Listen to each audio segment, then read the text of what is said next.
उसको पढ़ रहे थे ना। भारतीय संविधान के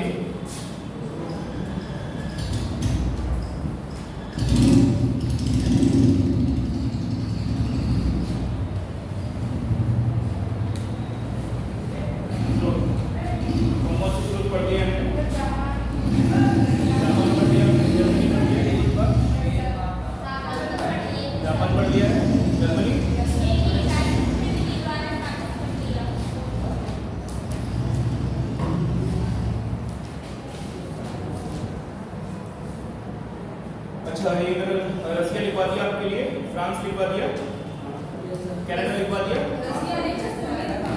रशिया मतलब सोवियत संघ लिखवा दिया, ठीक है। और आयरलैंड, ठीक है। और ऑस्ट्रेलिया,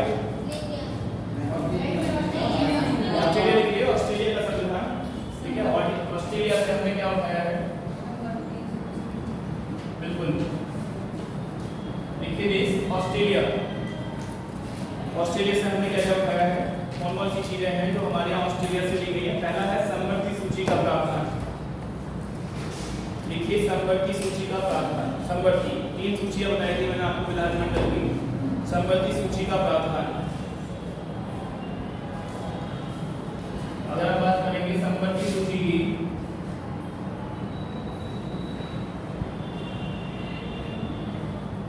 अगर हम बात करेंगे समवर्ती सूची की, अगर विधानमंडल की शक्तियों की बात की जाएगी और शक्तियों में जो तीसरी सूची हमने बनाई जिसमें दोनों ही अपनी शक्ति का उपयोग कर सकते हैं, दोनों ही इससे अपना कानून बना सकते हैं, राज्य और केंद्र। तो वो सूची है संबंधित सूची, और इस पर ये जो हमने उठाया है 5 उठाया था ऑस्ट्रेलिया से उठाया। और एक चीज और है इसके अलावा, संयुक्त बैठक। संबंधित सूची भी आपस में देखा जाए, संबंधित सूची क्या है, वो भी संयुक्त है, वो भी तो संयुक्त ही है। अगर बात करेंगे हम इसकी संयुक्त बैठक की, तो संयुक्त बैठक जो होती है आपकी राज्यसभा और लोकसभा की, या फिर आप राज्य स्तर पर भी बात कर सकते हैं, ठीक है। संयुक्त बैठक से जो प्रावधान हमने लिया है वो भी कहां से लिया है, ऑस्ट्रेलिया से लिया है, ठीक है। ये 2 चीजें आपकी और हैं, इसको मेंशन कर दीजिए, ठीक है। फिर हम लोग आगे चलते हैं, इसको मेंशन कर दीजिए। संबंधित सूची और संयुक्त बैठक का प्रावधान हमने कहां से लिया है, यहाँ से लिया है, ठीक है, ऑस्ट्रेलिया। अब इसके बाद हम लोग पढ़ेंगे, वो पढ़ेंगे मिश्रित तथ्य। क्या पढ़ेंगे हम लोग, मिश्रित तथ्य। क्या पढ़ेंगे, मिश्रित। संवैधानिक इतिहास की कुछ ऐसी चीजें जो हमारी बीच में छूटी हुई है, ठीक है, जिनके बारे में हम लोग स्टडी करेंगे। चलिए मिश्रित तथ्य,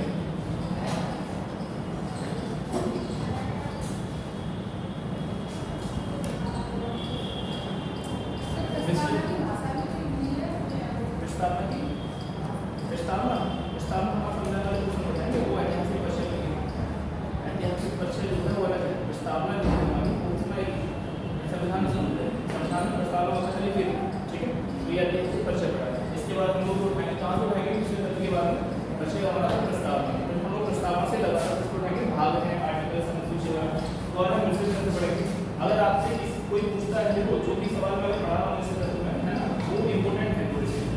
तो अगर मैं आपसे कहूँ कि भाई आप ये बताइए, पहला पॉइंट बनाइए में, और इसमें बताइए मुझे कि प्राचीन राज्य संविधान का प्रारूप। अगर मैं आपसे बात करूँगा कि भारतीय संविधान का प्रारूप, अगर मैं आपसे सवाल पूछूं कि भारतीय संविधान का प्रारूप किसने बनाया था, ठीक है। एक सवाल रहेगा आपका, भारतीय संविधान का प्रारूप किसने बनाया था, ठीक है। एक है आपका सवाल, भारतीय संविधान सभा की प्रारूप समिति के अध्यक्ष कौन थे, के अध्यक्ष कौन थे। एक सवाल आपका ये है, एक सवाल आपका ये है, अगर मैं आपसे कहूं कि भारतीय संविधान किसने लिखा था, भारतीय संविधान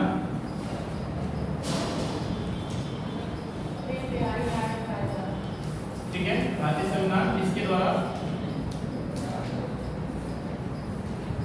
लिखा गया था, ठीक है। ये 3 क्वेश्चन रहेंगे भारतीय संविधान का प्रारूप। तो जैसे ही आप देखेंगे पेपर में सवाल दे दिया गया कि भारतीय संविधान का प्रारूप किसने बनाया है, तो आप तुरंत एकदम उठाएंगे ना, डॉक्टर लगा देंगे, डॉक्टर अम्बेडकर लगा देंगे ना, तो ऐसा नहीं है, ठीक है। सिर्फ और सिर्फ प्रारूप समिति के अध्यक्ष कौन थे, अगर सवाल पूरा आता है प्रारूप समिति के अध्यक्ष कौन थे, कौन थे, डॉक्टर अम्बेडकर। आपसे पूछा है भारतीय संविधान किसने लिखा है, इसके द्वारा लिखा है, ठीक है। तो इसका आंसर आपका अलग है, ठीक है। बात कहने का मतलब ये हैंड रिटन की बात की गई है। संविधान जिस समय ये बनाया जा रहा था और इसकी चीजें डिस्कस हुई थी, तो लोग सभी के बीच में ये डिस्कशन हुआ कि संविधान हमारा टाइपिंग के थ्रू नहीं बनना चाहिए, कैसा होना चाहिए, हैंड रिटन होना चाहिए। क्यों होना चाहिए हैंड रिटन? अरे हैंड रिटन का मतलब क्या है, ये लगाव, क्या है, एक लगाव, ठीक है। हमारे देश में हम जो संविधान बनाएंगे कैसा होना चाहिए, किसी भारतीय द्वारा लिखित होना चाहिए, ठीक है। तो यहाँ पर सवाल उठा के लिखने वाला कोई ढूंढिए, तो लिखना बढ़िया लिखने वाला कोई ढूंढिए।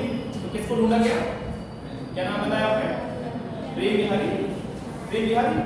अच्छा एक सवाल आपने उस दिन पूछा था कि उस दिन कहाँ गए, हाँ आपने पूछा था कि सम्राट के सम्राज्ञी थे उस समय देश जब आजाद हुआ था, तो ब्रिटेन में सम्राट के सम्राज्ञी थे, तो ध्यान रखना जॉर्ज 6 का शासन था उसमें, किसका था, जॉर्ज 6, ठीक है। उस समय सम्राट का शासन था, ठीक है। 1952 तक वो सम्राट का शासन रहा, ठीक है। तो 1952 जब तक हमारे भारत शासन अधिनियम 1947 आया है, तो वहाँ पर कौन थे, समय सम्राट थे, सम्राज्ञी थी, तो उस समय आप ध्यान रखेंगे। बाद में 1952 तक ये रहे, 1952 तक यही रहे।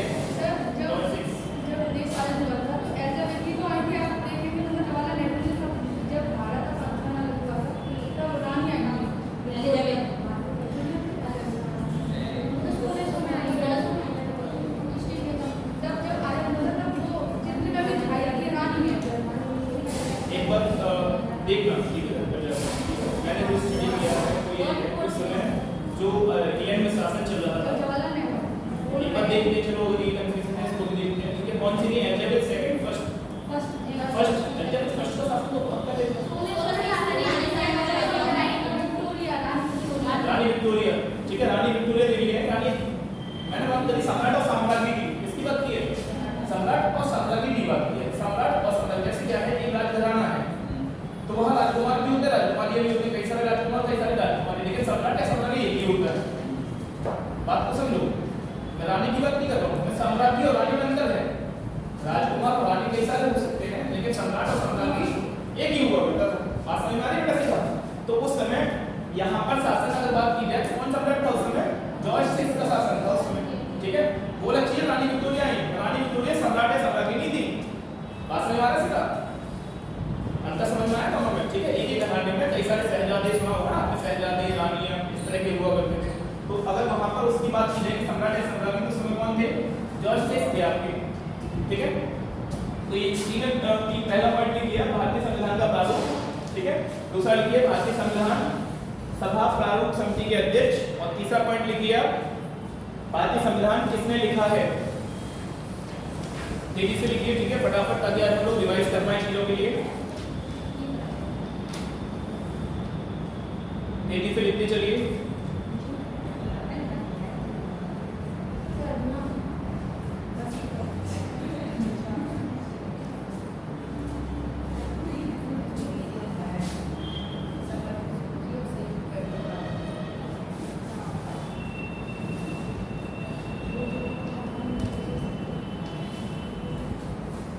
पूरा नाम लिखिएगा,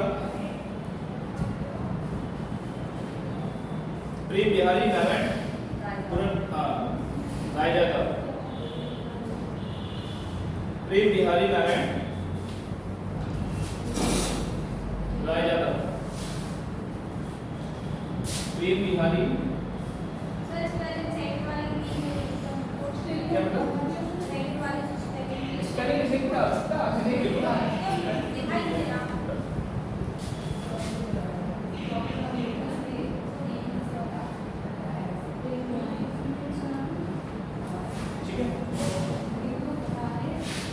स्पेलिंग लिखना नहीं लिखना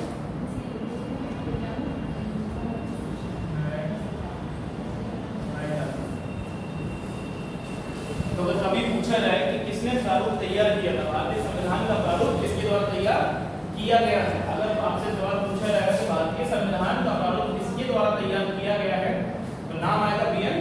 राव का। और आप इस चीज को ध्यान रखेंगे, बी.एन. राव कौन, इनके बारे में आप ध्यान रखिएगा। इंटरनेशनल कोर्ट ऑफ जस्टिस नाम आपने सुना होगा, वर्ल्ड लेवल का एक ऑर्गेनाइजेशन है, ठीक है, जस्टिस के लिए वर्ल्ड लेवल का एक इंटरनेशनल ऑर्गेनाइजेशन। इसका नाम क्या है, international court of justice, ICJ, international court of justice. इसमें टोटल जो आपके जज होते हैं वो 12 होते हैं। कितने होते हैं, 12। और बी.एन. राव उनमें से एक थे उस समय। ये बड़े सौभाग्य की बात है कि हमारे देश का एक व्यक्ति इसमें शामिल था। बाद में आपको पता चलता है कि संवैधानिक सलाहकार भी बने। क्यों बने संवैधानिक सलाहकार, अब आप समझ सकते होंगे, अब आप ये बात समझ सकते होंगे। दूसरी चीज एक और है, इन्होंने IC है ना, IAS वाला जो एग्जाम होता है, ठीक है, इंडियन सिविल सर्विस वाला जो एग्जाम था, ठीक है, जो उस समय का एग्जाम दूसरे नाम से था, वो क्वालिफाइड भी थे। पास है ना, इंडियन सिविल सर्विस का जो एग्जाम है, ठीक है, वो एग्जाम इनके द्वारा क्वालिफाई था, ठीक है। इस बात को आप याद रखेंगे कि सबसे बड़ा पॉइंट क्या है कि इंटरनेशनल कोर्ट ऑफ जस्टिस के अंदर उस समय ये जज थे। नामदार का बी.एन. राव, तो हमारे पास में कौन बने हैं, संवैधानिक सलाहकार बने। आपको एक चीज और जानकर आश्चर्य होगा, जैसे कि आपने यहाँ पर ये जाना, भारतीय संविधान का प्रारूप लिखा था बी.एन. राव ने बनाया था, क्या किया था, प्रस्तुत किया गया था प्रारूप के द्वारा, इनके द्वारा। प्रारूप समिति के अध्यक्ष कौन थे, डॉक्टर अम्बेडकर थे, ठीक है। और किसके द्वारा लिखा गया था, प्रेम बिहारी नारायण राय यादव, ठीक है।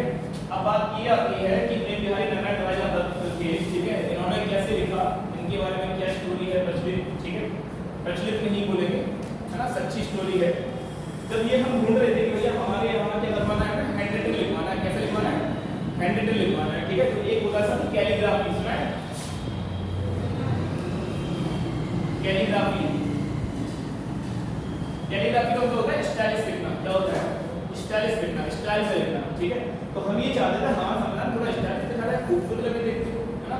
तो हम ऐसे व्यक्ति को ढूंढ रहे थे जो थोड़ा स्टाइल से लिखना जानता हो, अच्छा लिखा हो, स्टाइल से लिखना है। तो हमें वो व्यक्ति मिले, वो व्यक्ति हमें कौन मिले, ये वे। इनसे बात करेंगे भाई कि आपसे संविधान लिखवाना, बोले सौभाग्य की बात है। कैसी बात है, सौभाग्य की बात है कि देश का संविधान लिखने का, है ना, मुझे अगर ये सौभाग्य मिलेगा इससे बड़ी बात क्या होगी। उन्होंने कहा कि आपको जितना पैसा लेना हो ले लो। उन्होंने कहा हमें पैसा नहीं चाहिए, हमें पैसा नहीं चाहिए, लेकिन हमारी एक शर्त है, हमको आपसे एक चीज चाहिए। क्या चाहिए साहब, इन्होंने कहा कि हर पेज पर, संविधान के हर पेज पर नीचे की तरफ मेरा नाम लिखा हुआ होना चाहिए। क्या होना चाहिए, है ना, बहुत बड़ी चीज मांग ली, पैसा मांग लो तो शायद कुछ और होगा, ठीक है, लेकिन पैसे तो पहले नहीं दी। मैंने कहा हर पेज पर नीचे की तरफ मेरा क्या होना चाहिए, नाम लिखा होना चाहिए। जवाहरलाल नेहरू प्रधानमंत्री थे साहब, जवाहरलाल नेहरू ने कहा ये तो बहुत अच्छी बात है, एक व्यक्ति पैसा लेना नहीं चाहता है और इस पर अपना नाम अंकित करना चाहता है, इसमें हमें कोई दिक्कत नहीं। हमें क्या दिक्कत है, हम तो चाहते हैं हर व्यक्ति की छाप हो हमारे संविधान पर, अधिक से अधिक लोगों का योगदान हो। इसमें हमें कोई झिझक की बात तो है नहीं, कोई इसमें दबाव की है, इसमें कुछ पूछने वाला तो नहीं। बिना पैसे के मेहनत के साथ आप इसमें जुड़ना चाहते हैं, योगदान देना चाहते हैं, तो इस चीज के लिए वो राजी होगा। और संविधान के हर पेज पर क्या है, संविधान के हर पेज पर क्या लिखा हुआ है, इनका नाम लीजिए, और अंतिम पेज पर जाएंगे तो इनके और इनके दादाजी का दोनों का नाम लिखा हुआ है, ठीक है। इन्होंने अपने दादाजी का सम्मान भी किया है, ठीक है। तो इस बात का आप ध्यान रखें। दूसरी चीज ये है, संविधान जो है कैसा लिखा गया है, मूल संविधान किसमें लिखा है, हिंदी में या इंग्लिश में, आप ध्यान रखेंगे कि मूल संविधान आपका किसमें लिखा गया है, इंग्लिश में। हर पेज को ऐसे डिजाइन किया गया है, और इसके सामने इसके साइड में क्या है, डिजाइन करी हुई है। ये क्या है, ये किस तरह की डिजाइन है, ये क्या आप में से कोई बता सकते हैं क्या डिजाइन है। असल में ये डिजाइन नहीं है, ये क्या है, भारतीय संविधान जो बन रहा था उसको बाकायदा चित्रों में अंकित किया गया है। अगर आप इसको छोटी बुक के रूप में जब उठाएंगे तो आपको ये लगेगा ये क्या बनी, बेल बनी हुई है, पेड़ों की बेल। असल में ये पेड़ों की बेल नहीं है, ये जिसने चित्रकारिता की है ना, उसने इतनी बेहतरीन तरीके से चित्रकारिता की है कि उसमें ये चीजें दिखाई गई है कि कैसे करके हमारा संविधान बना है। बात समझ में आ रहा है, तो चित्रकारिता है पूरी, अगर गौर से देखोगे तो आपको कुछ ना कुछ इसमें ऐसी दृश्य दिखाई देंगे, ठीक है। तो इसमें लिखिए पॉइंट, लिखिए इसमें और पॉइंट लिखिए, नाम लिखिए इनका चित्रकारिता का, जिसने चित्रकारिता की है, नाम लिखिए इनका नंदलाल बोस। नंदलाल बोस, इनका नाम है नंदलाल बोस। इनका नाम लिखिए, जिसने चित्रकारिता किया है उसका नाम है आपका नंदलाल बोस। सर एक आप सिंबल बता दो चित्रकारिता का। चित्रकारिता का सिंबल देखो, वैसे मैंने देखा नहीं है, सिंबल भी नहीं देखा, लेकिन जो मैंने पढ़ा उसके अनुसार मुझे ये लगता है जैसे कि डॉक्टर अम्बेडकर ने हाँ एक किताब देती हुई जो अभी इन्होंने बताया, ठीक है। इसके अलावा अम्बेडकर साहब ने किताब दी है ना, सपोर्ट की गई किताब। अरे जो अपने कौन थे इस समय सपोर्ट किसको दी थी किताब, लास्ट में सपोर्ट किसको दी थी, कौन थे प्रधानमंत्री, जवाहरलाल नेहरू, ठीक है। तो जो इस तरह की पूरी जो संरचनाएं हैं उससे कैसे संविधान में सबका बैठक हुआ है, तो बैठक हाँ हाँ बिल्कुल वो जो वो सारी चीजें हमने कहाँ उगेरी है, यहाँ पर उगेरी है, देख लेना एक बार क्या हुआ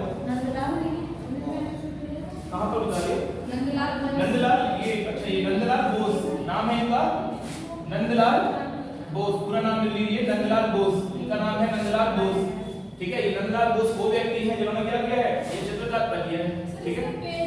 उसका बॉर्डर ही तो बनाया है, हाँ ये बॉर्डर है, ये अंदर साइड में ऐसे करके ये जैसे ये मान लीजिए ये है ना, ये पूरा पेज होता है, इसके चारों तरफ बीच में एक ब्लॉक लीजिए जिसमें लिखित वाला क्वेश्चन है और बाकी सब डिजाइन वाला क्वेश्चन है, ठीक है। हर पेज पर है, नीचे साइड पे साइन, ठीक है। इसके अलावा अगर आप बात करेंगे, ये तो हमने बात करी आपकी किसने लिखा है, इसके द्वारा चित्रकारिता की गई है, ठीक है। नंदलाल बोस नाम है इनका पूरा, नंदलाल बोस नाम लिख लीजिए, एक बार पेपर में पूछा जाता है, ये आपने नोट कर लिया। जॉर्ज किसका नाम, सम्राट के समय, इसको भी मेंशन कर दीजिए कि जिस समय देश आजाद हुआ है, ठीक है, उस समय मिश्रित पढ़ रहे हैं, कैसे पढ़ रहे हैं मिश्रित, कोई भी आगे पीछे हो सकता है ना, इस बात से कोई दिक्कत नहीं। इनका नाम लिख दीजिए जॉर्ज, आपकी 6th थी उस समय सम्राट के रूप में, जिन्होंने इटली को बाकायदा लिखित किया है भारत स्वतंत्रता अधिनियम जिसमें साइन किया गया है, वो व्यक्ति कौन था, ये थे, ठीक है, जॉर्ज 6, ठीक है। ये व्यक्ति थे सम्राट के रूप में, उस समय सम्राट की थी सम्राट के।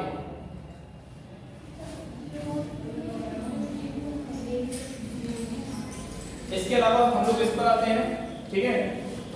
अगर बात की जाएगी आपकी भारत के संविधान के निर्माता कौन थे, अरे भाई भारत के संविधान के निर्माता कौन थे, ठीक है, इसका आप ध्यान रखेंगे। लेकिन ये बड़ी अजीब बात है, डॉक्टर अम्बेडकर जो कि इसके निर्माता कहे जाते हैं, ठीक है, जब वो पहली बार इसकी सदस्यता के लिए चुनाव में उतरे थे, तो उतरे थे कहां से, बंबई से उतरे थे, कहां से उतरे थे, ये तीसरा पॉइंट है। दूसरा पॉइंट आपने और दिया होगा राजा वाला सम्राट वाला, ठीक है, सम्राट 6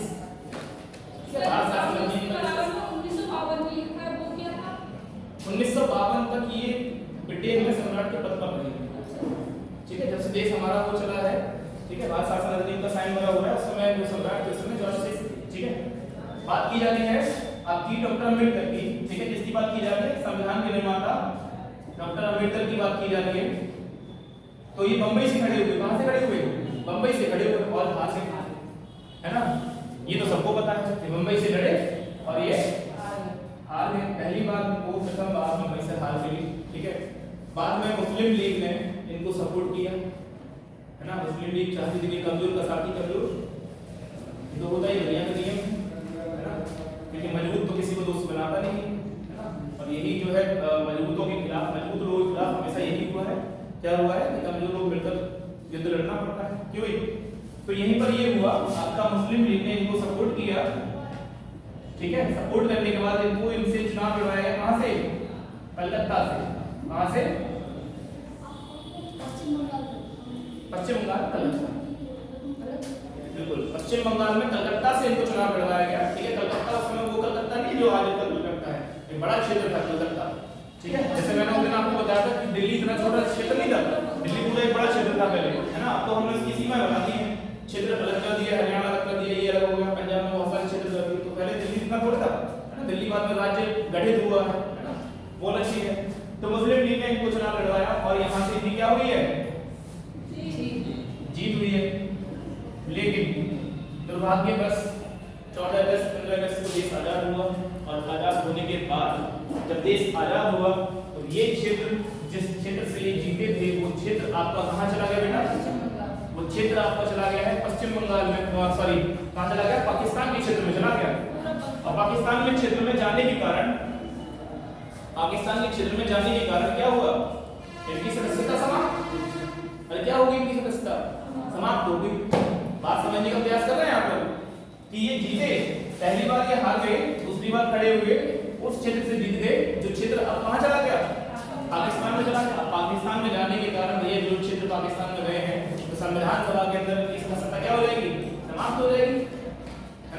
हो गई। यहीं पर निकल कर आए व्यक्ति कौन? बी.एन. राव। ये बी.एन. राव जो बहुत बेहतरीन व्यक्ति हैं, बहुत ही प्रतिष्ठित व्यक्ति हैं। जैसे सरदार वल्लभ भाई पटेल का नाम हम लोग लौह पुरुष के नाम से जानते हैं, लेकिन इनके नाम की आगे ऐसी कोई हम लोग चर्चा नहीं करते इतिहास में। लेकिन अगर बात की जाएगी ना इंसान की, तो बहुत बेहतरीन आदमी थे, प्रतिष्ठित व्यक्ति है ना। क्यों नहीं बताया गया? देखो इतिहास लिखने वाले किस मेंटल से लिख रहे हैं ये डिपेंड करता है ना। अगर मैं कहूं कि मैंने आपको लिखने के लिए दे दिया इतिहास का पोर्शन, ठीक है, तो 5 लोग देंगे, मैं 5 लोगों को दिया मैं, तो 5 लोगों की मेंटलिटी तो मायने रखती है ना कि आप किस रूप में लिख ले जा रहे हैं, है ना। तो ये है कि मेंटलिटी इस समय किसके हाथ में थी, वो वाली चीज है। सरदार वल्लभ भाई पटेल इतिहास को लेके तो जो सबसे ज्यादा इंपोर्टेंट महत्वपूर्ण में भूमिका निभाई उसको इतिहास में लेने में पीछे छोड़ दिया है। जैसे कि हमें भगत सिंह आजाद मिलते हैं, भगत सिंह आजाद से बढ़कर तो मुझे लगता ही नहीं हुई था, क्योंकि उस व्यक्ति ने तो अपना पूरा जीवन है ना, अपनी युवावस्था छोड़ दी इस व्यक्ति ने, है ना। नहीं, मैं भगत सिंह को इसलिए कहूंगा क्योंकि भगत सिंह एक फैमिली बैकग्राउंड अपना बेहतरीन मजबूत है ना, एक मजबूत बैकग्राउंड के थे, चाहते तो घर में तसल्ली की जिंदगी गुजार सकते, है ना। और दूसरा, उनने जो गले में फांसी का फंदा लटकाया है ना, खुशी खुशी लटकाया है, नेतृत्व किया है उन्होंने इस चीज का। अगर बात करेंगे भगत सिंह की, तो हंसते हुए फांसी चढ़े हैं, जानबूझकर फांसी चढ़े हैं, कहकर फांसी चढ़े हैं कि भैया हम ये चीज तुमको हमेशा क्या करेगी, साहस पैदा करेगी कि कोई व्यक्ति तुम्हारे लिए, है ना। अक्सर लोग एक दूसरे के ऊपर उंगली उठाना स्टार्ट कर देते हैं कि अपने मतलब से तुमने ऐसा किया हुआ। जैसे लोग आज के टाइम में गांधी पर उंगली उठाते हैं, गांधी जी पर बहुत उंगली उठती है ना, अपने आप को नेहरू पे उंगली उठती है ना, वल्लभ भाई पटेल पर उंगली उठती, लेकिन इन लोगों पर उंगली उठती है, जिन्ना पर भी उंगली उठती है, लेकिन भगत सिंह पर आप उंगली नहीं उठा सकते, क्योंकि जो व्यक्ति अपने जीवन का ही पूरा सब कुछ समर्पण करके बैठ गया उस पर आप कैसे उंगली उठाएंगे, ठीक है, वो भी 29 साल की उम्र पर, है ना। बहुत बड़ी बात है ये। बी.एन. राव ये बाद में आए और बी.एन. राव ने कहा कि अंबेडकर जो कि जिन्होंने इतना कुछ कार्य किया, बेटा इधर फोकस करिए, डॉक्टर अंबेडकर जिन्होंने इतना सब कुछ कार्य किया संविधान के अंदर, है ना, अगर ये व्यक्ति यहाँ से चला गया, है ना, ये व्यक्ति को हमने संविधान सभा में नहीं रखा, तो ये हमारा क्या बन जाएगा, हमारे देश का दुर्भाग्य बन जाएगा, क्योंकि जिस व्यक्ति ने इतना कुछ काम किया है और अब वो व्यक्ति इसमें शामिल ना है, क्योंकि अंततः जो लड़ता है उसी का नाम लिखित किया जाता है। मैंने आपको प्रारूप समिति बताया था, दो लोग, एक में डेथ हो गया, एक इस्तीफा होगा, उनका नाम मेंशन नहीं, इतना अच्छे से इस्तीफा होगा बाल वालों का, है ना। तो अगर बात की जाए कि बी.एन. राव, तो बी.एन. राव साहब गए जवाहरलाल नेहरू जी के पास, उनसे विचार विमर्श किया कि भाई ऐसे है, ये जो बड़ा गंभीर विषय है ना, ये हमारे लिए बड़ा दुर्भाग्य का विषय हो जाए, और क्या किया जाए बताएं। तो इन लोगों में आपस में विचार विमर्श हुआ, विचार विमर्श करने के बाद बम्बई की सीट, है ना, बम्बई की सीट से रिजाइन करवाया गया। रिजाइन करवाने के बाद इनको पुनः यहाँ से खड़ा किया गया, ठीक है, हाँ रिजाइन करवाया, उसके बाद फिर इनको यहाँ से खड़ा किया और खड़ा करने के बाद फिर इनको दोबारा जितवाया गया, ठीक है। तो आप लोग याद रखेंगे कि पहली बार इनका क्या हुआ है, बम्बई से बाहर हुआ है, लेकिन ये कब हुआ है, ये जीत कब हुई है, जीत कब हुई है, जीत कब हुई है 15 अगस्त 1947 के बाद, 15 अगस्त 1947 के बाद, देश आजाद होने के बाद, देश आजादी के बाद में दोबारा चुनाव कराया गया है और दोबारा इनको जितवाया गया है। वो जिसे देश के भारत के संविधान का निर्माता कहा जाता है ना, वो पहली बार तो इस संविधान में आते हुए क्या हुआ है, लड़खड़ाया है, बाद में फिर जिताया गया, फिर किसी और ने जिताया, है ना। तो इनका कार्य जो है वो, इनका कार्य ऐसा नहीं कह सकते कि एक ही व्यक्ति का कार्य है, इसमें बहुत सारे व्यक्तियों का काम है। कोई ये कहे कि भैया एक व्यक्ति ने इसको समर्पण किया है, एक व्यक्ति ने नहीं किया, बहुत सारे लोग। हाँ, ये जरूर कहा जा सकता है कि इसमें सबसे ज्यादा कार्यभार जो संभालने वाले व्यक्ति कौन थे, डॉक्टर अम्बेडकर, है ना। सारे चीज सब कुछ छोड़ छाड़ कर लगे हुए, क्योंकि बाकी लोग तो किसमें भी लगे थे, राजनीति में भी लगे थे, अरे बाकी लोग किसमें लगे थे, राजनीतिक पद की लालसा भी रखते थे, राजनीतिक चीजों में भी लगे थे। ये व्यक्ति सिर्फ क्या पढ़ा, अन्य देशों के संविधान की स्टडी करने में लगा हुआ, ठीक है। तो बात समझ में आ रहा है। तो क्या दिया है उन्होंने, इसको भी लिखित कर दीजिए, इसको लिखित करिए, मैं लिखवा दूं,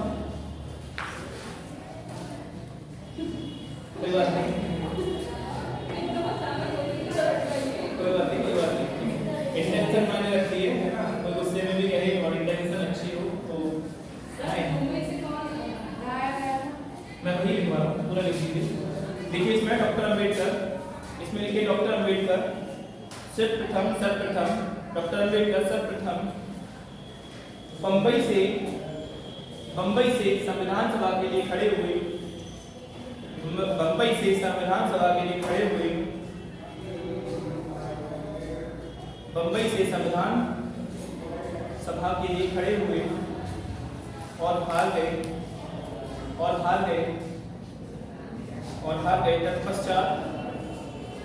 तत्पश्चात मुस्लिम लीग की सहायता से, ये कलकत्ता से ब्रैकेट में बंगाल है ना, मुस्लिम लीग की सहायता से तत्पश्चात मुस्लिम लीग की सहायता से ब्रैकेट में कलकत्ता लिखकर बंगाल से पुनः खड़े हुए और जीत हासिल की या लिख गए। मुस्लिम लीग की सहायता से खड़े हुए और कलकत्ता की आगे ब्रैकेट डालना बंगाल, ठीक है, से खड़े हुए और जीत हासिल की। समझा चुका हूँ, चाहो तो अपनी लैंग्वेज में भी लिख सकते हो, कोई फर्क नहीं पड़ता है, ठीक है। स्वतंत्रता प्राप्ति के बाद ये क्षेत्र पाकिस्तान, स्वतंत्रता प्राप्ति के बाद यह क्षेत्र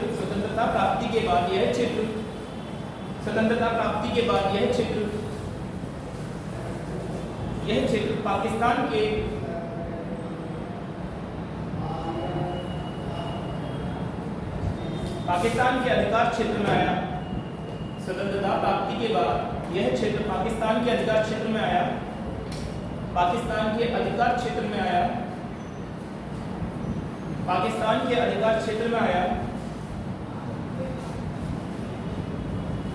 जिस कारण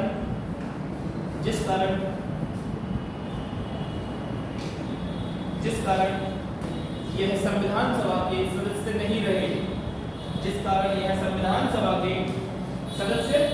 नहीं रहे।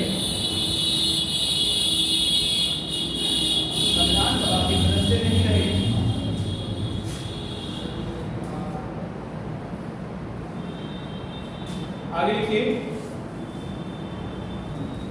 स्वतंत्रता प्राप्ति के बाद इसमें आगे लिखना है, मैंने स्वतंत्रता आपको लिखा दिया। हाँ, ये सब मिश्रित में चल रहा है, क्या सीक्वेंस में नहीं है कुछ, अब इसमें चीज छूट जाती है, तो इंपॉर्टेंट चीज है वो चीज लेते हैं, जो चीज हमारे है ना रेगुलर बेसिस पे छूटी हुई है, कुछ इंपॉर्टेंट चीज है वो लेते हैं। आगे तत्पश्चात BN राव, इसी के बाद लिखना है तत्पश्चात, इसके बाद नहीं रहे, इसके बाद तत्पश्चात उसी को तो बोलते हैं, इसके बाद तत्पश्चात BN राव की सलाह पर BN राव की सलाह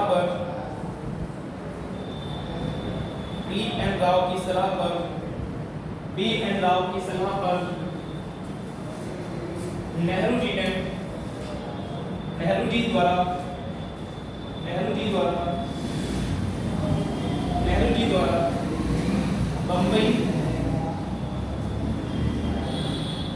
बम्बई ब्रैकेट में नाम लिख देना इनका MR जयकर, नाम है इनका जो बम्बई में थे MR जयकर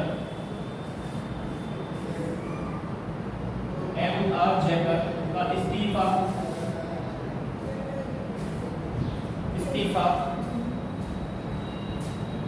MR जयकर, नाम लिखा हुआ है MR जयकर का इस्तीफा। मैं कभी फुल फॉर्म बेटा याद नहीं करता, इसलिए याद नहीं करता, बहुत सारे नाम हैं नहीं, कभी नहीं आता, ध्यान रखना। पूरा नाम कैसे दे देगा ना, कभी ऐसा देता है, यही चीज अगर आपको याद करनी है तो ये याद करो, ध्यान रखना। आगे का भूल जाना, पीछे का मत भूलना, पेपर में हमेशा देगा पीछे वाला जरूर देगा, ये खास बात है, ध्यान रखना। एग्जाम्स की खास बात है, इसीलिए शॉर्ट फॉर्म में किताबों में भी लिखा जाता है, क्यों लिखा जाता है, इसकी वजह क्या है, ये पीछे का सरनेम कभी चेंज नहीं करेगा, सब कुछ चेंज कर देगा और पीछे का चेंज नहीं करेगा, ठीक है। तो इतना डिटेल में वो भी तुमसे नहीं चाहते, ठीक है, बस ये चाहते कि तुम नाम बताओ, बाकी अगर ऐसा है तो मैं ढूंढ के बता दूंगा। नहीं, बात सही है, लेकिन ऐसे सवाल में है रेयरेस्ट ऑफ रेयर केस का, रेयरेस्ट ऑफ रेयर केस में पढ़ेंगे, फिर हम लोग बहुत डिटेल में उतना डिटेल में मैं खुद भी जाना नहीं चाहता, है ना। हम लोग क्या कर रहे हैं, पहले वो चीज़ याद कर रहे हैं, जैसे BN राव है ना, तो बेनिगल करके है उनका नाम, ठीक है, तो पूरा याद करने की जरूरत नहीं है, एक बार के लिए BN राव का पूरा नाम याद करोगे ना तो चल जाएगा, लेकिन ये MR जयकर वाला है मतलब बहुत ज़्यादा नहीं है, ऐसे तो 389 लोग हैं, इसका नाम क्या करेंगे, है ना। आगे रिप्लेसमेंट का पद एमा जैकब का पद या एमा जैकब का इस्तीफा दिलाया गया और यहाँ से अम्बेडकर, यहाँ से डॉक्टर अम्बेडकर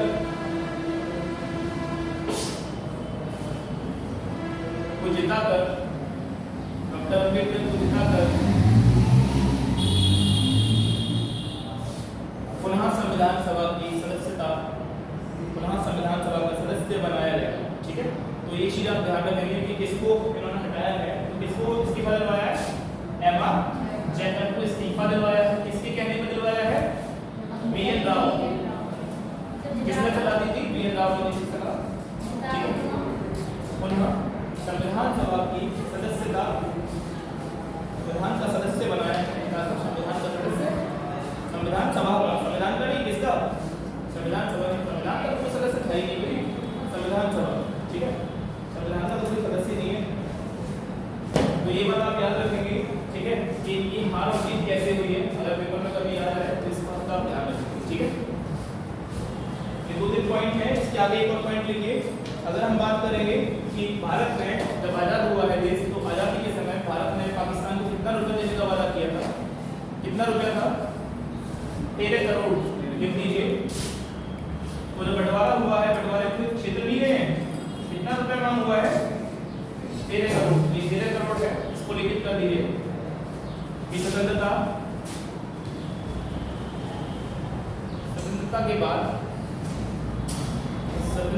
बाद भारत को पाकिस्तान, भारत को या पाकिस्तान को, पाकिस्तान को भारत द्वारा 13 करोड़ रुपए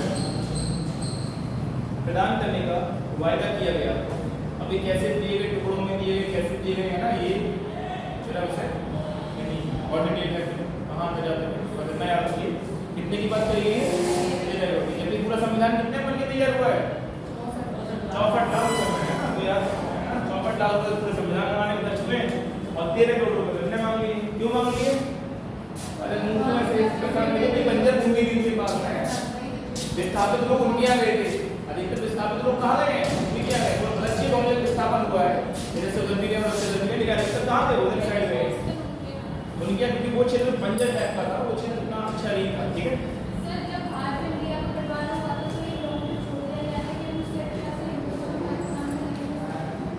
हाँ बिल्कुल, ये परमिशन दी गई थी, क्या आप नहीं जा सकते। भगदड़ इसलिए हुई थी, वो जो बाउंड्री बन रही थी, वो क्षेत्र ऐसा था जहाँ पर दंगा सबसे ज्यादा, वो लोग जो बटे होते हैं उनके बीच में लगी थी, सबसे दंगा लगी कौन थी, वो बीच वाली थी, तो वहाँ ज्यादा दंगा की स्थिति थी। दूसरी चीज क्या, भगदड़ इसलिए भी हुई, भगदड़ इसलिए भी कि बाहर हमारे पास जाते ही दंगा होने की उम्मीद बहुत ज्यादा बन रही थी, तो लोग कोशिश कर रहे थे जल्दी से जल्दी, खासकर मुसलमान लोग कोशिश कर रहे हैं जल्दी से जल्दी यहाँ से निकलिए, और मुसलमान कंट्री सिख बसा हुआ था, वो कोशिश कर रहा था, पंजाबी या सिख जो था, सिख बोलूँगा पंजाबी नहीं बोलूँगा, वो कोशिश कर रहा था जल्दी से जल्दी निकले यहाँ से, क्योंकि ये बीच की बाउंड्री है। अगर ना बंगाल आयोग बना था, एक बंगाल आयोग बना था और एक बना था पंजाब आयोग, दोनों में बंटवारा हुआ है। अब बंटवारा हुआ है तो ये बीच में क्या है, बीच में वो एक मूवी भी आई थी अभी, बीच में देखिए आपने इसकी विद्या बालन की मूवी आई थी, बंटवारे की व्यवस्था में बीच में वो आया था, है ना, देखना वो शायद कौन सी मूवी है, किसी को नाम पता हो तो बताओ, मुझे नाम मुझे पता नहीं। ठीक है, विद्या बालन की मूवी भी आई है ना, क्या नाम था, कुछ नाम था। ठीक है, वो मूवी इसी में ये इसकी जो है इसका जो बिजनेस है ना, वो उसी बाउंड्री पर आ रहा है। ठीक है, बेगम नाम और क्या नाम है इसका, नाम है मुझे पता नहीं इसका। ठीक है, वहाँ पर यही है, बहुत सारे लोगों के मकान आएंगे। बाउंड्री का मतलब ये थोड़ी है हमने एक भैया धागा लिया, बदला सब खींच दिया, धागा थोड़ी है, एक क्षेत्र है पूरा, है ना, एक क्षेत्र है भैया, 250 मीटर या आधा किलोमीटर या 1 किलोमीटर या 500 मीटर का पूरा क्षेत्र है, ये किसी का नहीं है, ये क्या है, बाउंड्री है। उसके बीच में आने वाले जितने भी लोग होंगे, घर होंगे, परिवार होंगे, उनको वहां से हटना पड़ेगा।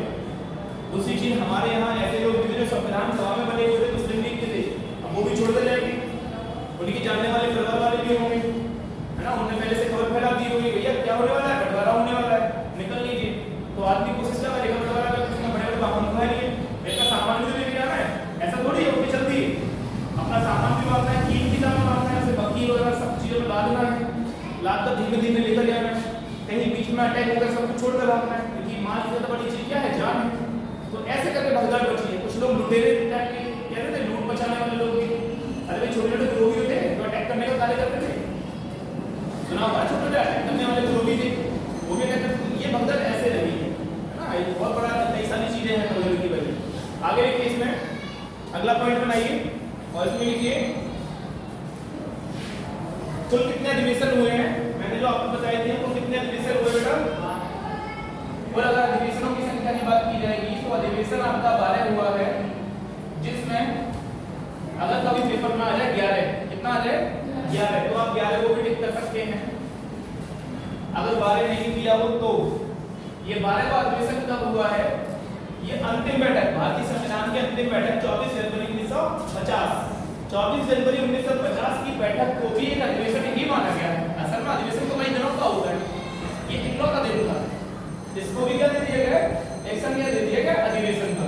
तो टोटल का कितना हो जाता है 11 + 1, और इस दिन कौन था आपका 24 जनवरी 1950, भारतीय संविधान की अंतिम बैठक 24 जनवरी 1950, इसको मिलाकर हम टोटल अधिवेशन की संख्या कितनी बताते हैं 11 + 1। ठीक है, अगर कभी पेपर में पूछ लिया जाए, ठीक है, पेपर में पूछ लिया जाए भैया इसकी अधिवेशनों की संख्या क्या है, तो अगर 11 लिखा हो, 10 लिखा हो, 9 लिखा हो, 8 लिखा हो, तो कौन सा टिक करोगे 11 है ना। और अधिवेशनों की टोटल संख्या कहीं पर 12 थी तो आप 12 टिक कर दी। बात समझ में आ रहा है, सही आंसर दोनों में चुनना होगा तो 12 आएगा। ठीक है, तो इसको आप लिख दीजिए। ठीक है, कुल अधिवेशन 12, इसमें 12वां अधिवेशन अंतिम बैठक के दिन को माना गया है, इसमें 12वां अधिवेशन अंतिम बैठक का दिन 24 जनवरी 1950 को माना गया है। ठीक है, इसको लिखित कर दीजिए, टेम्परेरी था है ना, फॉर्मेलिटी पूरा किया गया, लिखित नहीं किया, लिख दिया। ठीक है, कभी ध्यान रखना ऐसा ना हो 2-3 महीने बाद उठा खुद ही क्लियर कोई समझ में ना आए ना, इतना भी सॉल्व मत कर देना। ठीक है, कोई बात नहीं। अगर आपसे पूछा जाता है कि देश जब आजाद हो रहा था, ठीक है, तो आपका ये आया है, क्या आया है 26 नवंबर 1949, तो ध्यान रखेंगे आप 26 नवंबर 1949 को कितने आपके अनुच्छेद हैं जिनको लागू किया गया है। ठीक है, तो ध्यान रखेंगे कितने को लागू किया गया है 16, 15 डिग्री। कभी कभी आंसर क्या मिलेगा आपको 16 मिलेगा। ठीक है, आंसर आपको क्या लिखना चाहिए 15, अगर 15 ऑप्शन में नहीं क्या लिख कर सकते हो 16 पर टिक कर सकते हो आप। ठीक है, लेकिन अधिकतर किताबों में क्या है 15 ही है, कभी कभी ऑप्शन में क्या मिलता है 16 भी मिल जाता है। ठीक है, कुछ चीजों को मान लिया गया है। तो ध्यान रखिएगा कि जो आपके प्रावधान लागू किए गए हैं, जिस समय आपका ये संविधान अधिनियमित किया गया है, क्या किया गया है अधिनियमित, उस समय कहते हैं कुछ चीजों को लागू कर दिया गया था, है ना, जरूरत के हिसाब से लागू करते। कितने थे वो, कितनों को लागू किया गया है 15 को लागू किया गया है। ठीक है, इसका आप ध्यान रखेंगे, 15 टिक कर दीजिए। अगर बात की जाएगी कि आपका ध्वज किसकी बात की जाएगी, आपका राष्ट्रीय, अगला पॉइंट लिखिए राष्ट्रीय ध्वज, अगला पॉइंट लिखिए राष्ट्रीय ध्वज। चिन्हों की अगर बात की जाए तो चिन्ह कब कब लेकर आए हम लोग, बिल्कुल। ठीक है, तो आप ये याद रखेंगे, डेट है आपकी 22 जुलाई 1947 या 1948, 22 जुलाई 1948 लिखिए। 22 जुलाई 1948 को हमने क्या लिया है, क्या बनाया है राष्ट्रीय ध्वज।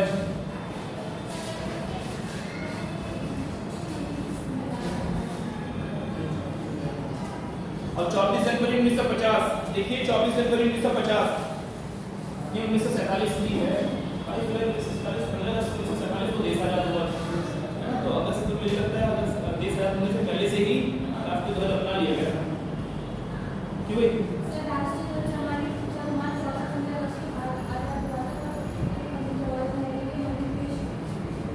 लिस्ट किया था, पहले बार प्रस्तुत किया था, जो हमारे साथ हुआ था।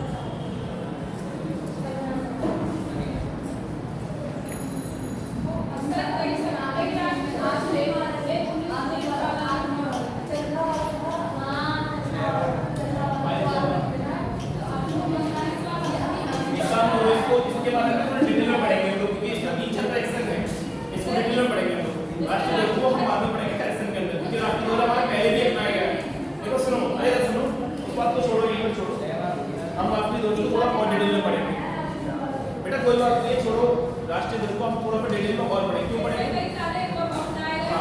इस पर कई सारे सवाल आए हैं। चक्र भी है ना, एक बार झंडे में चक्र नहीं था बीच में, 8-10 तरह के झंडे बने हैं, ठीक है, तो उसके बारे में मैंने देखा था उसमें संसद टीम का सम्मान का पूरा रजिस्टर पड़ा है। मैंने उसमें देखा था उसमें ये था कि पंडित जवाहरलाल नेहरू द्वारा वो प्रस्तुत किया गया था। चलो झंडे वाला आधुनिक वाला। चलो देखिए, ठीक है, और डिटेल में जाने का प्रयास करेंगे, क्योंकि इसमें पहले 3 पट्टियों की बात थी, फिर इसमें चक्र आ गया, और संविधान का झंडे की बात करेंगे, इससे पहले रंग कराए गए, कई तरह के बदलाव हुए झंडे में। अभी जो आया था 15 अगस्त 1947 को, मैं भी एक वीडियो दे रहा था उसमें ना, उसमें कई सारे फ्लैग दिखाए गए, 6-7 फ्लैग दिखाए गए। मुझे भी लगता है कि वो पढ़ने का विषय है, इस बार खासकर पढ़ने का विषय है, इस बार पढ़ने का विषय है। एक बार अमृत महोत्सव में फ्लैग जो है वो इम्पोर्टेंट बन गया है, तो ज़्यादा बेहतर ये है कि हम फ्लैग को अलग से नहीं पढ़ें, क्योंकि फ्लैग इम्पोर्टेंट है ना इस बार, तो फ्लैग से सवाल आने की संभावना ज़्यादा बन जाती है इस बार, तो फ्लैग को हम अलग से उठा लेंगे, ठीक है। इसके अलावा राष्ट्रीय गान और राष्ट्रीय गीत के लिए 24 जनवरी 1950, ठीक है, देखिए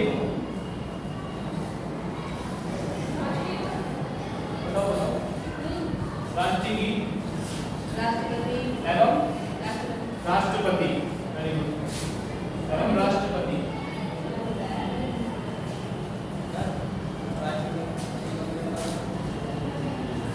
24 जनवरी 1950 को राष्ट्रपति के पद की बात कर ली गई, अपना लिया गया, लेकिन बना कब से, लागू कब से हुआ है राष्ट्रपति वाला, कब से हुआ मुझे बताओ, अरे तो बताएगा। जब चुनना अलग चीज है, चुनना अलग चीज है कि हमने चुन लिया, लेकिन चुनकर उसको अधिकार नहीं दिया हमने, चुन लिया मतलब हम प्रॉफिट निकले कर रहा तो है नहीं है भाई।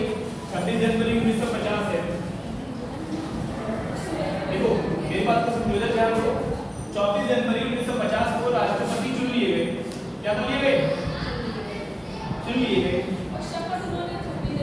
हाँ सही जगह पहुंच गए यहाँ, जो शपथ वाला कार्यक्रम है वो 26 जनवरी वो पद ग्रहण जो होगा वो कब होगा, 26 जनवरी को, है ना। हमको लगा ना राष्ट्रपति अब खुद को बनाने का पूरा प्रयास करेंगे, ठीक है भाई, आप लोगों ने जो भी है ना चुनाव हो जाता है उस दिन क्लियर हो जाता है, निकलते हैं मंदिर दिन क्लियर हो जाता है, देखो राष्ट्रपति में तो तभी मालूम पड़ जाता है, राष्ट्रपति में नहीं, जिसकी सरकार नहीं उसकी सरकार से काम नहीं चलता, राज्यसभा से फर्क पड़ता है, आपको दोनों देखने पड़ेंगे, आपको दोनों ही देखने पड़ेंगे कि आपका लोकसभा में किसकी सीटें ज्यादा है। जैसे इस बार हमने क्या देखा कि लोकसभा में बीजेपी का बहुत भयंकर बहुमत है, राज्यसभा में उनके भयंकर बहुमत है, क्यों, अधिकतर राज्यों में उनकी सरकार थी, वहां से चुनकर प्रतिनिधि पहुंचते हैं अधिकतर, और राज्य में भी अधिकतर उनकी सरकार है, तो राष्ट्रपति का पद तो वही रहेगा, है ना, वो समझ जाओ, है ना। पता नहीं दूसरा व्यक्ति किससे कहा था, किसी से लड़ने के लिए कहा था इस बार, नहीं वो खड़े होने वाला चीज है, किसी व्यक्ति से किससे कहा था, राष्ट्रीय कांग्रेस पार्टी शरद पवार से, हाँ शरद पवार से कहा है, तो शरद पवार ने कह दिया भाई हम ही खड़े वो पागल हो बिजली करवाने के लिए, शरद पवार ने है ना बड़े प्रतिष्ठित नेता है भाई वो, है ना, छोटे मोटे व्यक्ति बड़े पुराने धुरंधर व्यक्ति हैं, उनसे कहा कि तुमको कांग्रेस को भी तुमको खड़ा करेंगे, बोले हमको पागल कुत्ते काट लगा है ना, जो हम खड़े होंगे, बताइए हारने के लिए कौन खड़ा होता है, हाँ अगर हम किससे कहते यहाँ बैठे हो किसी व्यक्ति से कैसे, जिसको कभी चर्चा का विषय ना बना हो, जिसको अपनी चर्चा बनवानी हो, वो कह सकते हैं मुझे खड़ा करवा दो, मेरा नाम दुनिया पहचान नहीं इसी बहाने में, वो खड़ा होता है। अब जो व्यक्ति मैदान में है ना उसको तो हरवाने का प्रयास करते हैं, लोग ने मना कर दिया कैसी बातें करते हैं, ठीक है। आगे देखिए अगर 26 जनवरी 1950 अगर आपकी राष्ट्रीय चिन्ह की बात की जाएगी तो 26 जनवरी 1950 राष्ट्रीय चिन्ह, राष्ट्रीय चिन्ह ये राष्ट्रीय चिन्ह का बनाया गया है 26 जनवरी 1950, क्या बताओ क्या पूछ रहे हैं, सवाल पूछ रहे हैं राष्ट्रपति के लेखी पर सर एक बार नहीं भाई सर वैसे क्या होती है तो उनकी राजस्थान में दो बार बने थे, सही है पहुंच गए,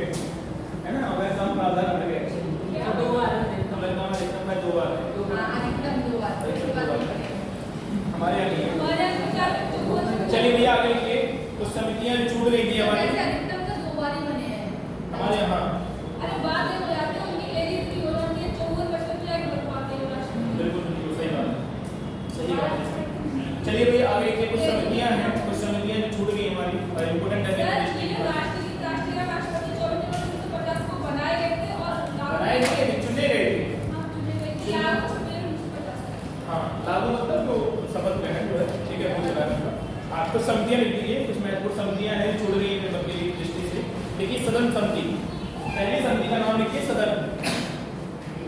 सर अरे सर लिखना है क्या दोबारा? कुछ नहीं, इसके अंदर 26 जनवरी, उसमें 24 है, इसमें 24 है और इसमें 26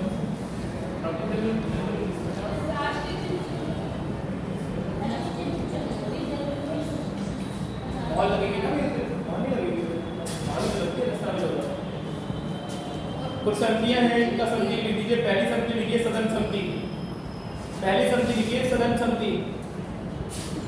पहली संधि ये पेपर में कई बार छोटी छोटी संधियां हैं, उनको कई बार पेपर पूछ लेता है सदन संधि के अध्यक्ष कौन थे, तो लिखिए सदन संधि।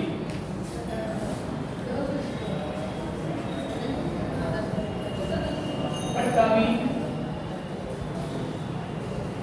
सीता रमैया, नाम है इनका पट्टाभी सीता रमैया। सर जो 22 समितियां थी उसमें तो हाँ, सदन है, सदन समिति। अरे सदन सदन, उच्च सदन, निम्न सदन, सदन, सदन, हाउस।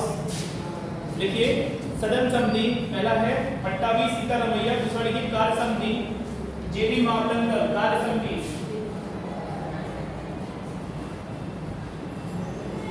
जेबी मावलंकर, कार्य समिति। सदन समिति जो थी जिनके पास वो थे आपके पट्टाभी सीता रमैया, दूसरा लिखिए कार्य समिति, तीसरा लिखिए वित्त समिति डॉक्टर राजेंद्र प्रसाद, दूसरा लिखिए वित्त समिति डॉक्टर राजेंद्र प्रसाद। वित्त, वित्त मतलब पैसा, पूंजी। वित्त समिति डॉक्टर राजेंद्र प्रसाद। एक मौलिक अधिकार समिति कल मैंने आपको बताया जिसके अध्यक्ष कौन थे, वल्लभ भाई पटेल, सबसे इंपोर्टेंट बताया था मैंने, ठीक है। अब लिखिए मौलिक अधिकार उप समिति, एक समिति थी एक ही उप समिति, ठीक है। सर ये क्या है जेबी जेबी कृपलानी, सॉरी जेबी मावलंकर, जीबी है, सॉरी जेबी कृपलानी है, वो ये जीबी है, माने जीबी। आगे लिखिए इंडिया मौलिक अधिकार उप समिति, लिखिए कौन है, जेबी कृपलानी। मौलिक अधिकार की उप समिति की बात करोगे, अगर मौलिक अधिकार की उप समिति की बात करोगे, उप समिति की बात करोगे तो कौन आ जाएंगे, जेबी कृपलानी। जेबी कृपलानी इस समिति के ना उप समिति के अध्यक्ष हैं। आगे लिखिए अल्पसंख्यक उप समिति, अल्पसंख्यक समिति की भी मैंने बताया थी, वल्लभ भाई पटेल, है ना। अल्पसंख्यक समिति,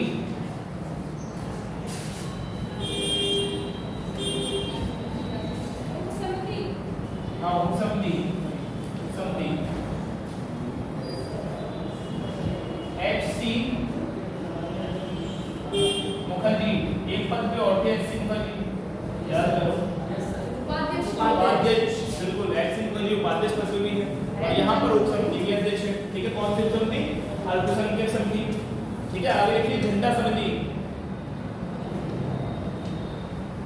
आगे लिखिए झंडा समिति। झंडा समिति में 1931 में कराची अधिवेशन हुआ था, क्या हुआ था, कराची अधिवेशन। किसकी होती थी अधिवेशन, कांग्रेस पार्टी, किसके, कांग्रेस पार्टी के अधिवेशन हुआ था, राष्ट्रीय कांग्रेस पार्टी का कराची अधिवेशन हुआ था 1931 में, और यहाँ पर झंडा समिति बनी थी, क्या बनी थी यहाँ पर, ये झंडा समिति के अध्यक्ष कौन थे, वल्लभ भाई पटेल।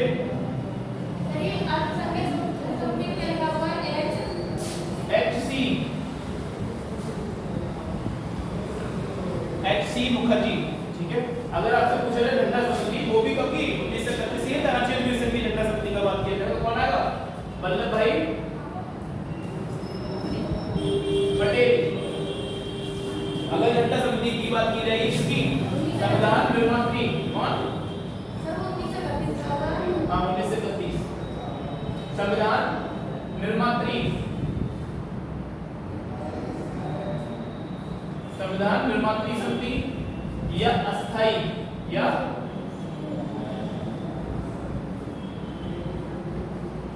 अस्थाई समिति, संविधान निर्मात्री समिति, अस्थाई समिति कहिए, या फिर इसे कह सकते हैं तदर्थ, क्या कह सकते हैं,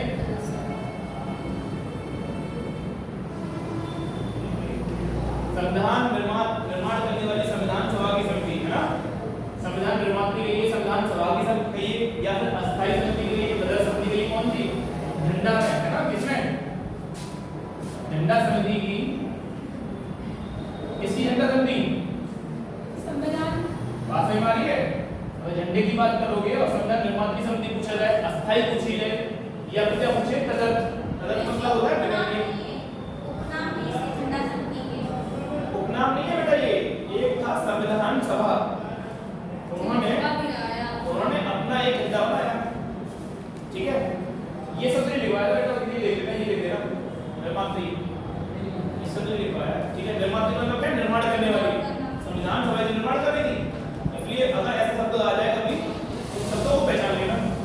संविधान निर्मात्री लिखाओ, संविधान सभा समिति लिखाओ, है ना। झंडा में झंडा की अस्थायी समिति दिया हो या झंडा की तदर्थ समिति दी हो, कौन बनेंगे अध्यक्ष? डॉक्टर राजेंद्र प्रसाद। अस्थायी डॉक्टर राजेंद्र प्रसाद।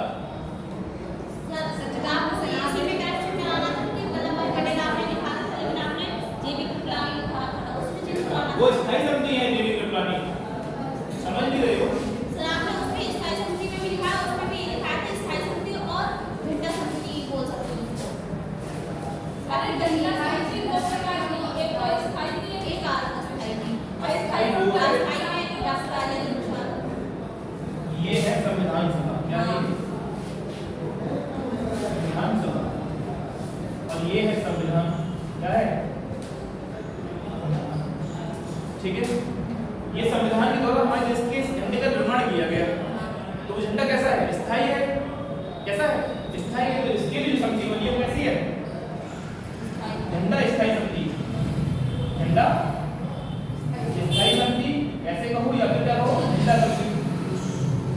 क्योंकि स्थायी के अंदर आप लगाओ सब व्यापक लगाओ, कोई फर्क नहीं पड़ता। अगर इसकी बात की जाए तो कौन आएगा, जेबी कृपलानी, कौन है बेटा, जेबी कृपलानी है इसके।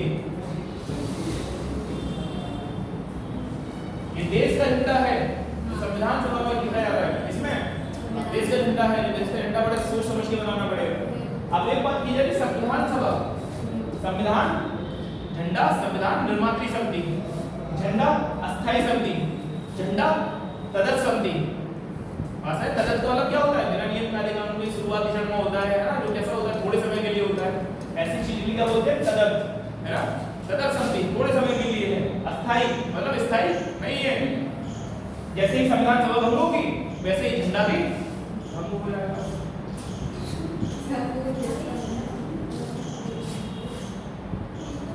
ठीक है, छोड़ो इस चीज के लिए, बात समझ में आ रहा है इसको?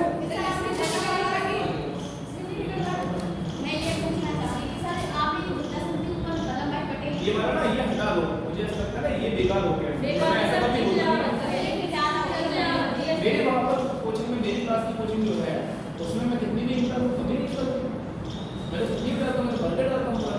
सर ये किसी का है, किसी का है, असल में ये जो है ये ओरिजिनल के देखो उल्टा होकर लगाया गया, ये है नहीं है, ऐसा ना होता है। देखो हमारा देखो, तो देखो कैसे ही होता है हमारा। सर ये किसी का है, ये हमारा ऐसा ही होता है, ये उल्टा या तो ये उल्टा लगाया गया, ऐसे तो दिख गया है।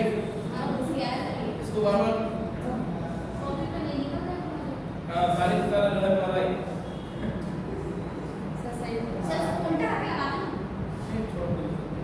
मेरी कोचिंग में कितना भी मैं मार्कर पेन में डाल देता हूँ, मुझे कोई फर्क नहीं पड़ता। नहीं छुपा ऐसे उल्टा उल्टा चलता है, उल्टा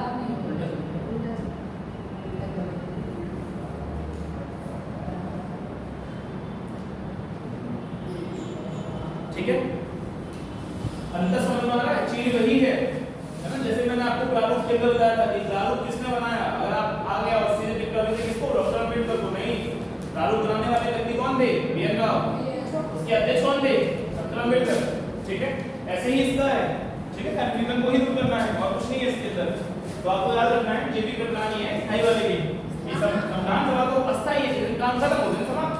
सर वो समझ लिए ऊपर जो झंडा समिति लिखी हुई है बता झंडा संविधान निर्मात्री समिति, ऊपर ये वाली। हां अच्छा ये मैंने बदला है, और क्या बता हाँ ये सही तो लिखा है। हां कराची अधिवेशन हुआ था 1931 ईस्वी में। तब उसके बाद पटेल उस समय जो उस समय हमने झंडे को उठाया, झंडे को अपनाया उस समय, वो झंडा जो हमने उस समय यूज किया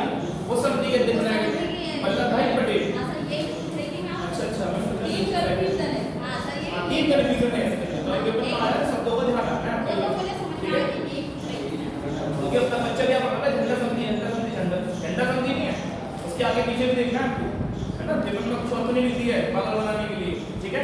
आगे लिखिए परामर्शदात्री समिति वल्लभ भाई पटेल। अगर आपसे पूछा जाता है परामर्शदात्री समिति के अध्यक्ष कौन थे, क्या बेटा कौन थे? वल्लभ भाई पटेल। अगर संविधान निर्मात्री समिति के अध्यक्ष आपसे पूछे जाते हैं तो आप किसको बताएंगे? वल्लभ भाई पटेल को बताएंगे। और लास्ट लिखिए राज्य समिति।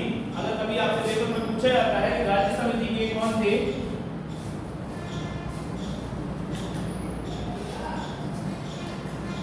तो कौन थे? नेहरू जी। कौन थे? नेहरू जी थे, ठीक है। तो आप याद रखेंगे, इसको तो याद कर लेंगे, ये तो रटने वाली चीजें हैं, ठीक है। एक मैंने आपको क्या बताई थी, कार्य संचालन समिति। क्या बताई थी बेटा?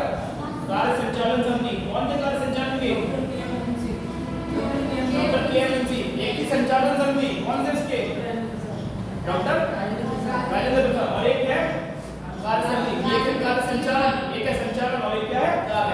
कार्य समिति के अध्यक्ष है ए.बी. महालक्ष्मी। कार्य संचालन के हैं के.एम.मुंशी। और जबकि संचालन समिति के हैं डॉक्टर राजेंद्र प्रसाद। पूछा जाएगा झंडा समिति के अध्यक्ष कौन है? झंडा समिति के अध्यक्ष कौन है? ये भी प्रश्न पूछा जाए तदत झंडा समिति या फिर कहीं संविधान निर्मात्री समिति के झंडा अध्यक्ष कौन है?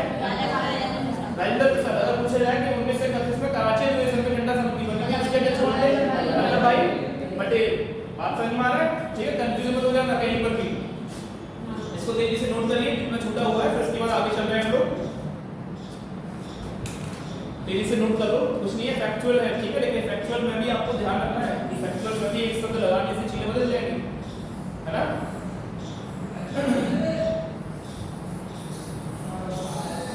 जैसे मैंने आपको उपसमिति वाला बताया था ना, उसमें भी उपसमिति का ध्यान रखना, समिति नहीं है उपसमिति भी देखनी है, ठीक है। कल मैं आपका पेपर लेने से पहले रिवीजन भी करवाऊंगा सारी चीजों का, ठीक है। आज भी थोड़ा सा बचेगा, थोड़ा सा रिवीजन करेंगे, जितना पढ़ा है उसको रिवाइज करना जरूरी है। पेपर मात्र 15 मिनट का होगा मेरा, ठीक है। 15 मिनट्स का पेपर होगा, 20 क्वेश्चन होंगे आपके, ठीक है। मात्र 20 क्वेश्चन होगा 2 पेज के अंदर, ठीक है। और 20 क्वेश्चन को आपको फटाफट करना है, टाइम नहीं लगाना है। टाइम लगाने का मतलब क्या है? कुछ लोग आपस में, और मेरी याद क्या है, मैं क्लास में अभी जस्ट लेता हूं, किसी को बात नहीं कर रहे, बिल्कुल कतई आपस में बात नहीं करना, ठीक है। पेपर में सिर्फ खुद को चेक करना है, किसी को नंबर नहीं बताऊंगा मैं, सब नंबर खुद ही चेक करना है। नंबर मतलब मैं चेक कर लूंगा, चेक करके कॉपी आपको मिल जाएगी, आपको अपने नंबर मालूम चल जाएंगे। लेकिन कोई ये सोचे कि मैं सबके सामने नंबर बताने वाला, सबके सामने नहीं बताता नंबर।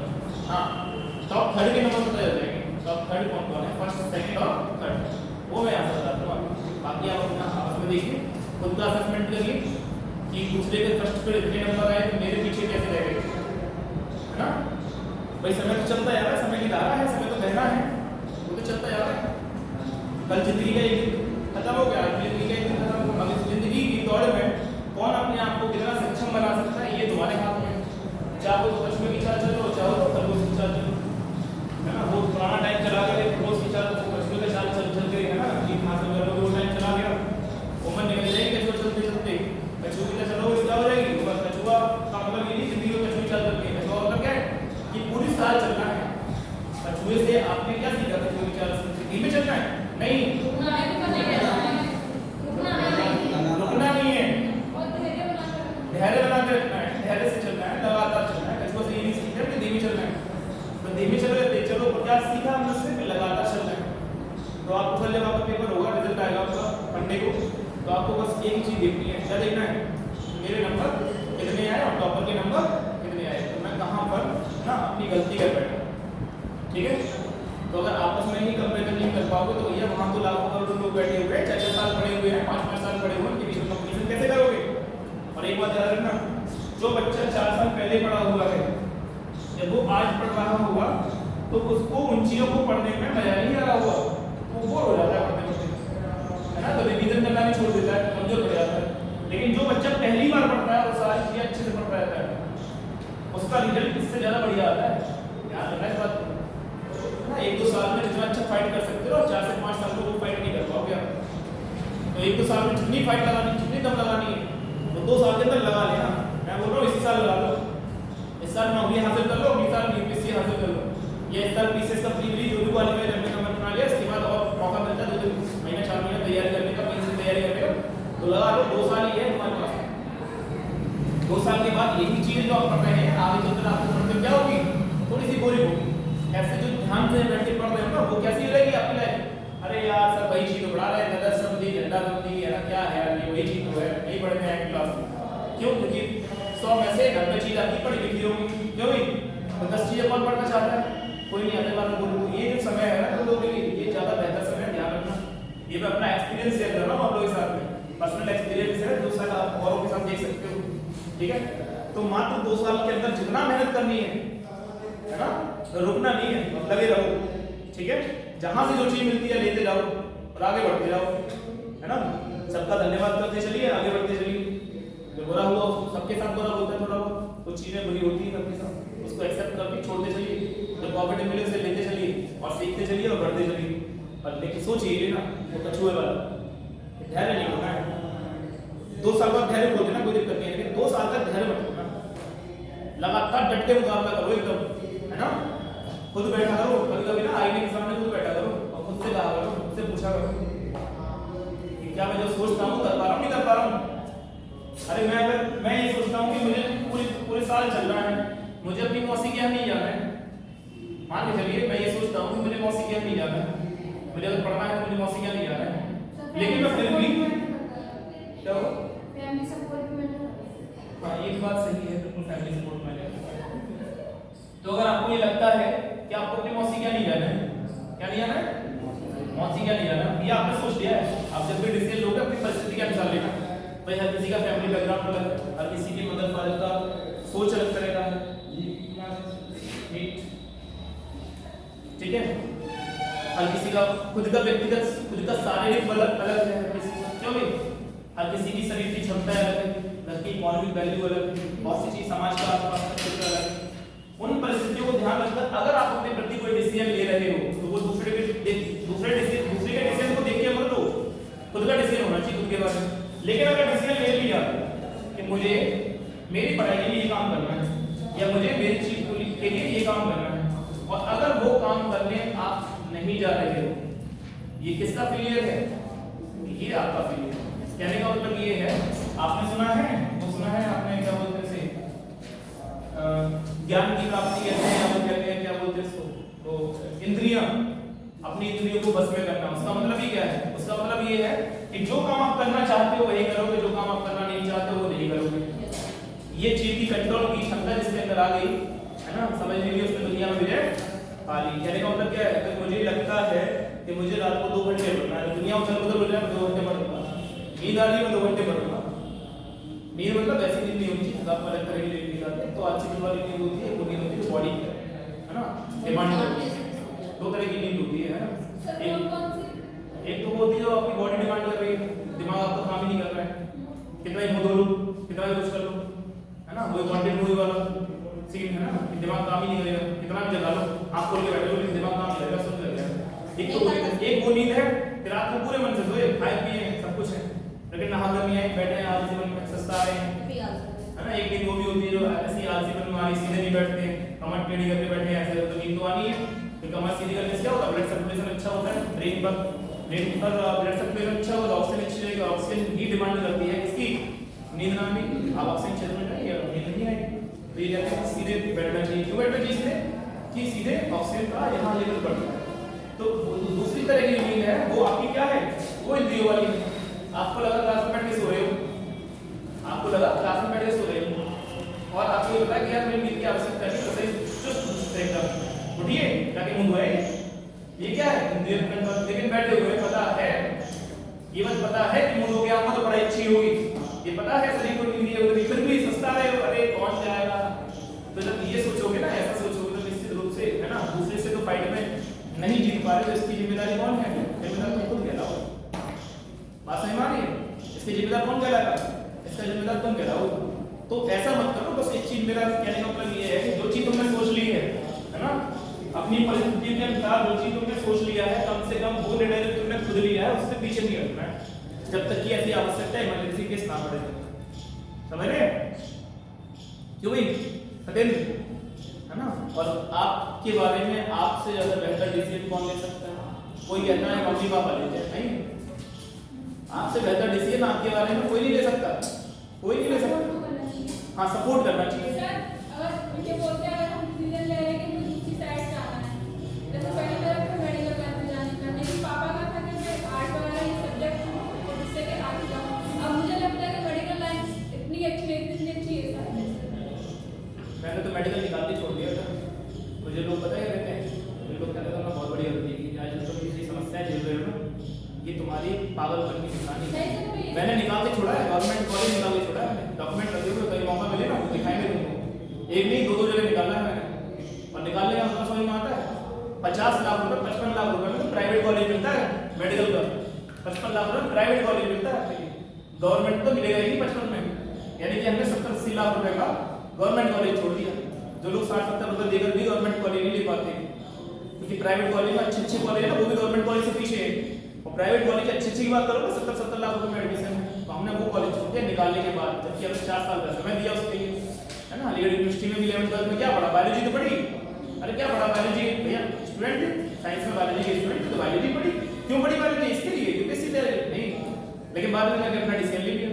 अगर आप बाद में जाकर कोई ऐसा डिसीजन ले रहे हो जो आप किसी से क्रांतिकारी बनकर ले रहे हो, जिद पर ले रहे हो, तो उस डिसीजन को सही करने की जिम्मेदारी किसकी होगी, तुम्हारी होगी। अगर आप सब सामने डिसीजन ले रहे हो, आपको लग रहा है कि मैंने ये डिसीजन लिया, तो अगर वहां आप गिरे तो बुरे आप बनोगे, कोई और नहीं बनेगा। मतलब भी अगर आप अपने ऊपर ढुमाने के लिए जैसे ये बोलते हैं ना अपने बारे में हम लोग ज्यादा अच्छा जानते हैं, लेकिन जो पेरेंट्स होते हैं उन्हें हमसे ज्यादा दुनिया देखने को होती है, लोग उन्हें ज्यादा पता है क्या यूपीएससी में एक चीज पूछी जाती है, प्रतिभा यूपीएससी में एक चीज पूछी जाती है, यूपीएससी में कहीं नहीं पूछी जाती है, कोई भी काम कौन सा करना चाहिए, तो ये कहते हैं कि जिस चीज में आपका इंटरेस्ट हो वो चीज करनी चाहिए। इंटरेस्ट होने से बहुत कुछ होता है, इंटरेस्ट करने से आपकी जो भी चीज है उसमें निखार आता है। आपको बढ़िया सी कटिंग करने की आदत है, आप बढ़िया से हेयर ड्रेसर बन सकते हैं, तो आपको क्या बनना चाहिए, बढ़िया हेयर ड्रेसर बनना चाहिए। अरे 10-10 हज़ार रुपए ले सकते हो आप हेयर ड्रेसर करने के, भैया दूल्हा आ रहा हो, है ना, बढ़िया इतनी बढ़िया हेयर बना सकते हो, दूल्हा दुल्हन आएंगे आपके पास, एक से बड़ी फैमिली पड़ी हुई है, एक डेढ़ 2 घंटे में आप 10,000 रुपए कमा सकते हैं। क्या कमाएंगे आप, टीचर बन के और बन के, है ना, 10,000 रुपए कमाओगे। तो आपके अंदर हुनर होना चाहिए। हुनर कहाँ से आता है, इंटरेस्ट से आता है। जिस चीज में इंटरेस्ट ही नहीं है उसमें हुनर कहाँ से आ जाएगा, समझ रहे? तो मेरा इंटरेस्ट बाद में जाकर कुछ चीजों को लेकर पलट गया। आज उसके बाद तुमने किया था इंग्लिश क्लास में लड़की ने पूछा था, असल में खासकर ये चीजें लड़कियों से पूछी जाती है कि तुमको क्या करना है, पूछ नहीं जाती, उनको बताई जाती है ना। तो थोड़ा सा फैमिली प्रेशर रहता है कि तुमको क्या करना है, क्योंकि यूपीएससी तैयारी ऐसी चीज है, हो भी सकता है, नहीं भी हो सकता है, कुछ भी हो सकता है ना। लाखों की संख्या में, जैसे कि मान के चलो टीचर की तैयारी है, 100 लोग अगर मन से तैयारी कर रहे हैं टीचर पद की, 100 लोग मन से तैयारी कर रहे हैं, तो 99 लोग इसमें क्वालिफाई कर जाएंगे। अगर मन से तैयारी कर रहे हैं तो इतना टफ थोड़ी है पेपर, मन से तैयारी करोगे, वास्तव में मेहनत कर रहे हो तो 99% क्वालिफाई कर जाएंगे। आप यूपीएससी की तैयारी कर रहे हैं, पूरे जन से उनकी बात कर रहा हूँ, जो भीड़ की बात नहीं कर, जो वास्तव में तैयारी कर रहे हैं उनकी बात कर रहा हूँ, दिन रात लगे हुए हैं, है ना, 14-14 घंटे 12-12 घंटे 10-10 घंटे लगातार रहे, दिवाली होली सब कुछ भूल चुके हैं, परिवार को भी, है ना, बस परिवार से घर वाले जितना भी टाइम नहीं कर रहे, बात भी करने कुछ से लगे पड़े हैं पूरे जुनून के साथ में। उनमें ऐसे कितनी भी कोशिश कर लें, कितना परसेंट क्वालिफाई करता है, 1% क्वालिफाई करता है, 99% करते हैं नहीं।